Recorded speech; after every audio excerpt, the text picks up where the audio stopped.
अतिदुर्गम भागात त्वरित पोषण आहार आणि प्राथमिक आरोग्य सेवा मिळणार, अदिती तटकरे यांची मोठी घोषणा.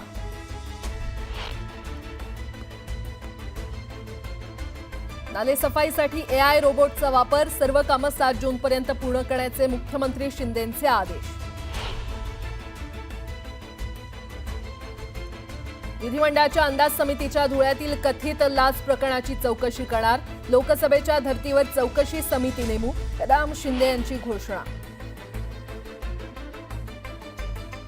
मतदानाच्या दिवशी मतदान केंद्राच्या बाहेर मोबाईल ठेवण्यासाठी सुविधा उपलब्ध करून देणार, केंद्रीय निवडणूक आयोगाचा मोठा निर्णय.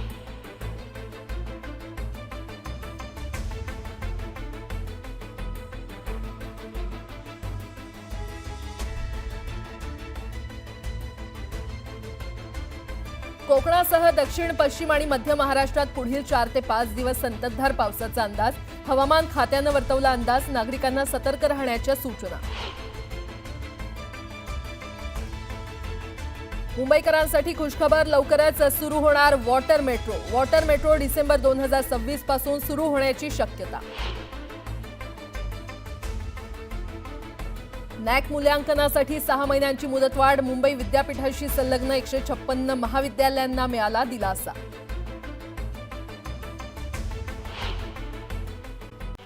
शिवसेनेनं मुंबई महापालिका निवडणुकीवर लक्ष केंद्रित केलं असून माजी नगरसेवकांना निवडणुकीपूर्वी विकास कामं करून घेण्यासाठी निधी उपलब्ध करून देण्याची तयारी केली आहे. पालिकेच्या माध्यमातून 2 कोटींपर्यंतची कामं तसंच नगरविकास विभाग, डीपीडीसी आणि म्हाडामार्फत देखील निधी उपलब्ध करून देण्याचं आश्वासन नगरसेवकांना देण्यात आलं.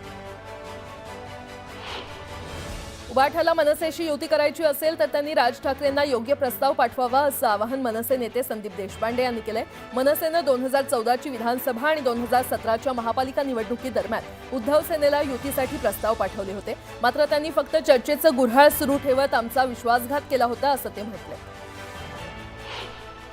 अतिदुर्गम भागात नव्यानं 38 अंगणवाड्या सुरू करण्यास मान्यता देण्यात आलेली आहे. यापूर्वी मान्यता दिलेल्या 145 अंगणवाड्या बांधून पूर्ण झालेल्या आहेत. या अंगणवाड्यांना आता त्वरित पोषण आहार आणि प्राथमिक आरोग्य सेवा मिळणार, अशी मोठी घोषणा अदिती तटकरे यांनी केली आहे. डोनाल्ड ट्रम्प यांनी पुन्हा एकदा ॲपलचे सीईओ टिम कुक यांना इशारा दिलाय. अमेरिकेमध्ये विक्री होणारे आयफोन अमेरिकेमध्येच तयार झाले पाहिजेत, ते भारत किंवा इतर देशात तयार झालेले नसावेत असं स्पष्टच ट्रम्प यांनी सांगितलंय. तसंच ॲपलवर किमान 25% टॅरिफ लावू अशी धमकी देखील त्यांनी दिली आहे. मतदानाच्या दिवशी मतदान केंद्राच्या बाहेर मोबाईल ठेवण्यासाठी सुविधा उपलब्ध करून देण्याचा निर्णय केंद्रीय निवडणूक आयोगानं घेतलाय. मात्र मतदारांना मतदान केंद्रात मोबाईल घेऊन जाण्यास परवानगी दिली जाणार नाही. सोबतच आता मतदान केंद्राच्या 100 मीटर अंतराच्या आत प्रचारासाठी मनाई करण्यात आली आहे. 80 कोटी रुपये किमतीच्या शिडी खरेदी करण्याच्या वादग्रस्त निविदेला मुंबई अग्निशमन दलानं अखेर स्थगिती दिली आहे. अग्निशमन दलानं यापूर्वी 21व्या मजल्यापर्यंत जाणारी टर्न टेबल शिडी ही 10 कोटी रुपयात विकत घेतली होती, तर त्यापेक्षा केवळ 4 मीटर उंच म्हणजेच 22व्या मजल्यापर्यंत पोहोचणाऱ्या 4 शिड्यांसाठी एकूण 80 कोटी खर्च करण्याची तयारी केली होती. 4 मीटरसाठी दुप्पट रकमेत शिडी खरेदीची ही निविदा त्यामुळे वादाच्या भोवऱ्यात सापडली होती. अरबी समुद्रावर कमी दाबाचं क्षेत्र तयार झाल्यामुळे राज्यभरात 3 ते 4 दिवस वादळी वाऱ्यासह मुसळधार पावसाची शक्यता आहे. या पार्श्वभूमीवर महावितरणानं यंत्रणेसाठी हाय अलर्ट जारी केला. एसटी महामंडळापाठोपाठ आता आरटीओच्या जागांचाही पीपीपी अर्थात सार्वजनिक खासगी भागीदारीतून विकास करण्यात येणार असून राज्यातील 43 जागांच्या सद्यस्थितीचा आढावा घेण्यात येणार आहे. यासाठी संबंधित जागांचं आवश्यक कागदपत्र परिवहन आयुक्त कार्यालयाला सादर करण्याचे निर्देश परिवहन मंत्री प्रताप सरनाईक यांनी दिले. नॅक मूल्यांकन अथवा पुनर्मूल्यांकन करण्यास टाळाटाळ करणाऱ्या राज्यातील महाविद्यालयांना प्रवेश प्रक्रियेमधून सामावून न घेण्याचा निर्णय राज्य सरकारनं मागे घेतलाय. विद्यार्थ्यांचं नुकसान टाळण्यासाठी आणि महाविद्यालयांना संधी देण्यासाठी नॅक मूल्यांकन प्रक्रियेसाठी 6 महिने मुदतवाढ देण्याचा निर्णय उच्च शिक्षण विभागानं घेतलाय. एमपीएससीच्या पूर्वनियोजित परीक्षा तसंच राज्यातील महत्त्वाच्या विद्यापीठांच्या देखील सत्र परीक्षा मे महिन्याच्या शेवटच्या टप्प्यात नियोजित आहेत. मात्र तांत्रिक कारणांमुळे महाराष्ट्र राज्य परीक्षा परिषदेनं अभियोग्यता आणि बुद्धिमत्ता 2025 या परीक्षेच्या वेळापत्रकात बदल केला असून शुक्रवारी सुधारित वेळापत्रक जाहीर केलंय. नव्या वेळापत्रकानुसार ही परीक्षा 27 ते 30 मे आणि 2 ते 5 जून या कालावधीमध्ये होणार आहे. वीज पुरवठा खंडित झाल्यास वीज कर्मचारी किंवा त्यांच्या वरिष्ठांना फोन करून वेळ वाया घालवण्यापेक्षा वीज ग्राहकांनी 24 तास सुरू असलेल्या टोल फ्री क्रमांकावर तक्रारी नोंदवाव्यात असं आवाहन महावितरणानं केलंय. खरीप हंगामाची तयारी सुरू होताच ठाणे जिल्ह्यामध्ये रासायनिक खतं आणि बी बियाण्यांचा पुरवठा वेगानं सुरू झालेला आहे। यासोबतच या निविष्ठांची गुणवत्ता सुनिश्चित करण्यासाठी कृषी विभागानं विशेष पावलं उचलली असून जिल्हा स्तरावर 1 आणि तालुका स्तरावर 5 असे एकूण 6 भरारी पथकांची स्थापना करण्यात आली आहे। अनेक महिने रखडलेल्या बदलापूर शहराच्या पाणीपुरवठा योजनेला मंजुरी देण्यात आलेली आहे। एकूण 245 कोटी 82 लाख रुपये खर्चातून ही योजना पूर्ण केली जाणार असून यात उपसा विहीर, मुख्य जलस्रोत, जलशुद्धीकरण केंद्र, पाणी उपसा यंत्रणा, जलकुंभ उभारण्यात येणार असून नव्या जलवाहिन्या देखील टाकण्यात येणार आहेत।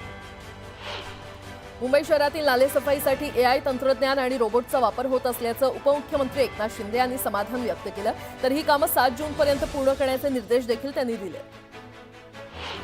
राज्यातील कोरोना रुग्णसंख्येमध्ये वाढ सुरू असून गेल्या 24 तासात आणखी 45 रुग्ण आढळलेले आहेत। राज्यात सर्वाधिक 35 रुग्ण मुंबईत असून पुण्यामध्ये देखील 4 जणांना संसर्ग झालाय। या महिन्यात कोरोनाचे एकूण 177 रुग्ण आढळलेले आहेत। पूर्व मध्य अरबी समुद्रात कोकण किनारपट्टीवर ठळक कमी दाब क्षेत्राची निर्मिती झालेली आहे आणि याचबरोबर वाऱ्याची चक्राकार स्थिती आहे। याचाच परिणाम म्हणून कोकणासह दक्षिण, पश्चिम आणि मध्य महाराष्ट्रात पुढील 4 ते 5 दिवस संततधार पावसाचा अंदाज हवामान खात्यानं वर्तवलाय। एकीकडे कमी पट्ट्याच्या काळावरून शाळांचं समायोजन करण्याचे प्रयत्न सुरू आहेत, तर दुसरीकडे महाराष्ट्रातील तब्बल 8213 गावांमध्ये अजूनही साधं प्राथमिक शिक्षण देणारी शाळा पोहोचलेलीच नाहीये। मुंबई विद्यापीठानं पदवी अभ्यासक्रमांच्या प्रवेश प्रक्रियेला मुदतवाढ दिली असून आता विद्यार्थ्यांना 26 मे पर्यंत ऑनलाईन नाव नोंदणी करता येणार आहे। या अभ्यासक्रमासाठी पहिली गुणवत्ता यादी 27 मे रोजी जाहीर केली जाणार आहे, तर 13 जूनपासून नियमित वर्गांना सुरुवात होणार आहे। 11वी ऑनलाईन प्रवेश प्रक्रिया 21 मेला तांत्रिक अडचणींमुळे ठप्प झाली होती। शिक्षण विभागानं पूर्वतयारी केली नसल्यामुळेच विद्यार्थ्यांना फटका बसला। त्यामुळे विद्यार्थ्यांना ऑनलाईन ऑफलाईन प्रवेशाची मुभा देऊन प्रवेश प्रक्रिया मोफत करावी अशी मागणी विद्यार्थी संघटनेनं केली आहे। ठाण्याहून बोरिवली आणि वसईच्या दिशेनं जाणाऱ्या घोडबंदर रोडवर शुक्रवारी सकाळी वाहतूक कोंडी झाली होती। घोडबंदर रस्त्यावर मोठी वाहनं आणि रस्ते कामांमुळे वाहतूक कोंडी झाली होती। या वाहतूक कोंडीमुळे ठाणेकरांचे मोठे हाल झाले। प्रसिद्ध कवी आणि गीतकार गुलजार यांना ज्ञानपीठ पुरस्कारानं सन्मानित करण्यात आलंय। त्यांच्या वांद्रे येथील निवासस्थानी हा पुरस्कार प्रदान करण्यात आला। भारतातील हा सर्वोच्च साहित्य सन्मान आहे। राहुल गांधी यांनी परराष्ट्र मंत्री एस जयशंकर यांच्यावर पुन्हा एकदा शरसंधान साधलंय। भारताला पाकिस्तानसोबत का जोडलं गेलं, पाकिस्तानची निंदा करण्यात भारताला एकाही देशानं का साथ दिली नाही, अमेरिकेचे अध्यक्ष डोनाल्ड ट्रम्प यांना मध्यस्थी करण्यास कोणी सांगितलं, अशी प्रश्नांची सरबत्ती करत गांधी यांनी भारताचे परराष्ट्र धोरण पूर्णपणे विफल ठरल्याचा आरोप केलाय।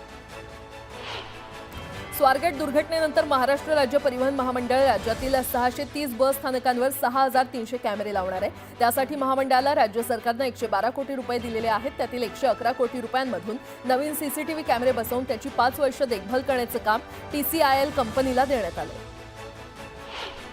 विधिमंडळाच्या अंदाज समितीच्या धुळे येथील कथित लाच प्रकरणाची चौकशी करण्यासाठी लोकसभेच्या धर्तीवर चौकशी समिती स्थापन करण्यात येणार आहे। गेल्या 20 वर्षांनंतर झालेल्या या प्रकारामुळे विधिमंडळ चांगलेच आक्रमक झालं असून ज्येष्ठ आमदारांची समिती नेमण्यात येणार आहे। कोकण रेल्वेवरील LTT मडगाव एक्सप्रेस सातत्यानं विलंबानं धावत असल्यानं प्रवासी हैराण झालेत। गेल्या काही दिवसांपासून मध्यरात्री 12:45 LTTवरून सुटणारी रेल्वे गाडी बरेच तास उशिरानं सुटते आणि त्यामुळे ही रेल्वे गाडी दररोज 4 ते 5 तास विलंबानं धावते आणि त्यामुळे प्रवाशांना त्रास सहन करावा लागतोय। मुंबईतील वाढती वाहतूक कोंडी आणि लोकल प्रवासावरील ताण लक्षात घेता राज्य सरकारनं महत्त्वाकांक्षी वॉटर मेट्रो प्रकल्पाची तयारी सुरू केली आहे। डिसेंबर 2026 पासून ही सेवा सुरू होण्याची शक्यता असून प्रारंभी 8 मार्गांवर जलवाहतूक सेवा राबवली जाणार आहे। मध्य रेल्वेच्या दक्षता पथकानं प्रवासी आरक्षण केंद्र मलकापूर येथून 2 दलालांना अटक केली आहे। त्यांच्याकडून 10 लाख रुपयांहून अधिक किमतीची 182 रेल्वे तिकीटं जप्त केली आहे। मिठी नदीतील गाळ काढण्याशी संबंधित घोटाळ्याप्रकरणी अटकेत असलेल्या 2 मध्यस्थांना जामीन देण्यास अतिरिक्त मुख्य न्याय दंडाधिकाऱ्यांनी नकार दिलाय। केतन कदम आणि जय जोशी या दोघांनी जामिनाची मागणी केली होती, ती न्यायालयानं फेटाळून लावली आहे। मुंबई शहर आणि उपनगरात सुरू असलेली नालेसफाईची सर्व कामं 7 जून 2025 पर्यंत पूर्ण करण्याचे निर्देश उपमुख्यमंत्री आणि शहरचे पालकमंत्री एकनाथ शिंदे यांनी मुंबई महानगरपालिका प्रशासनाला दिलेत। नाल्यातून गाळ काढण्याची कामं वेळेत पूर्ण न करणाऱ्या नालेसफाईच्या कामात हयगय करणाऱ्या अधिकाऱ्यांवर कारवाई करण्यात येईल असा इशारा त्यांनी यावेळी केला। वैष्णवी हगवणे मृत्यू प्रकरणात अजून एक महत्त्वपूर्ण घडामोड समोर आलेली आहे। या प्रकरणातील आरोपींना वरिष्ठ पोलीस अधिकारी जालिंदर सुपेकर यांची मदत मिळत असल्याचा आरोप जोर धरू लागलाय। सामाजिक कार्यकर्त्या अंजली दमानिया आणि राष्ट्रवादी काँग्रेसच्या प्रवक्त्या रुपाली ठोंबरे यांनी यावर थेट सुपेकर यांचं नाव घेत गंभीर आरोप केले।